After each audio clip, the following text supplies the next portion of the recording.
Okay, Trey, this is for you.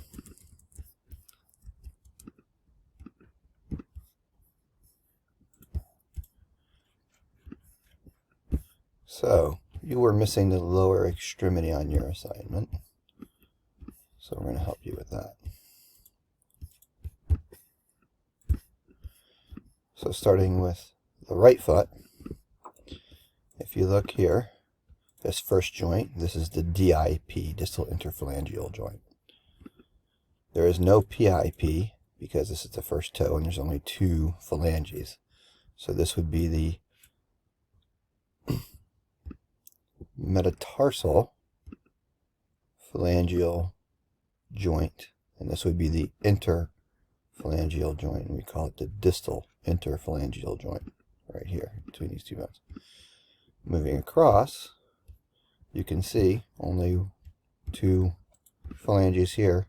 Here you have 1, 2, 3 phalanges. So this joint here, right here, is the distal interphalangeal joint. This becomes your PIP and your MTP because this is tarsal bones. And when we go to the hand, see if we can scroll down, you would call this one your first DIP,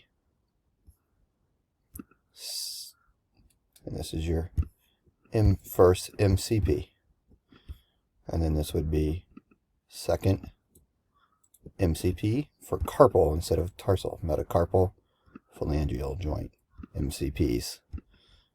So this whole row here are your MCPs. 2, 3, 4, 5.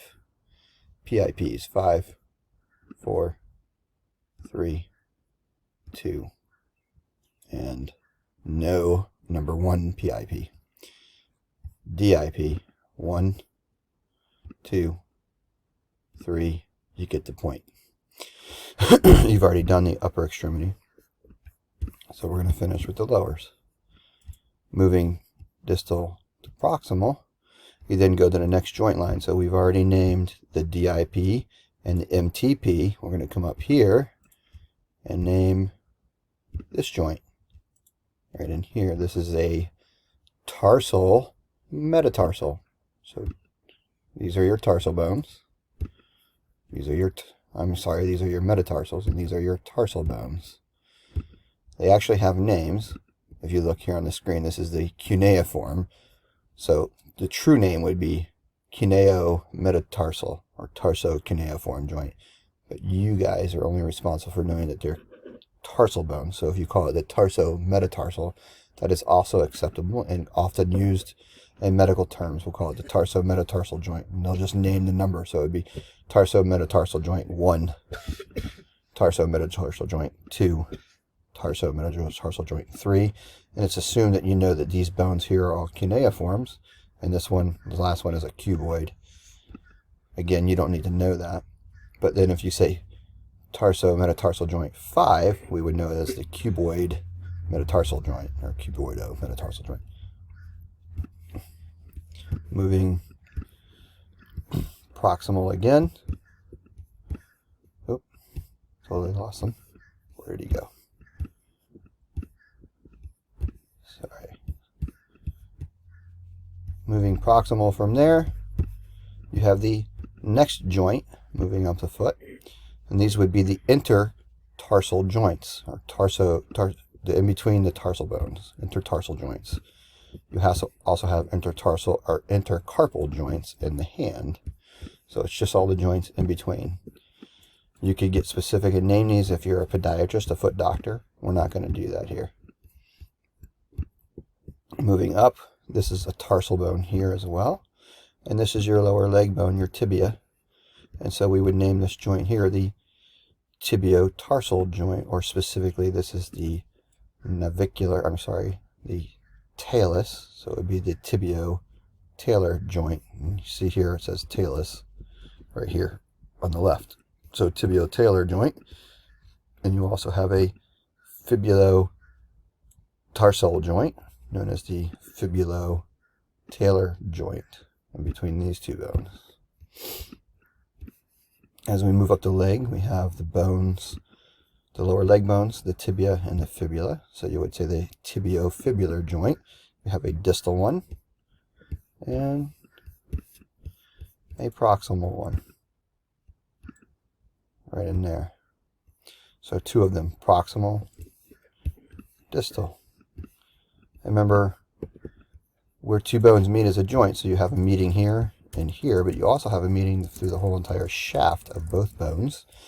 But this area is not very movable. Oftentimes when it does get moved, if it gets moved too much, you'll fracture one of the two of them. But this is called a syndesmosis, or an amphiarthrodial joint.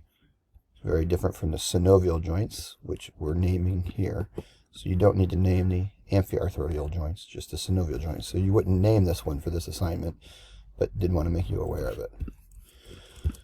As we move up the leg, you have the patella and the tibia, and you would call this the tibio-patellar joint, or the patello-tibial joint. And then truly the patella really makes most of its contact with the femoral condyle, the femoral condyle. So we would call this the patellofemoral joint, patellofemoral. And you've probably heard that quite a bit with your knee rehab. And then you have the long shaft of the femur coming up to the pelvis, and you would call this joint in here, where these two bones meet, the pelvofemoral, for pelvis and femur, pelvofemoral joint. It gets a little more specific because this area here is known as the acetabulum. It's calling it the ischium. Excuse me, acetabulum right here. Acetabulum. So this has, and the greater trochanter. So this has a different name that we use, but you can just call it the pelvofemoral joint.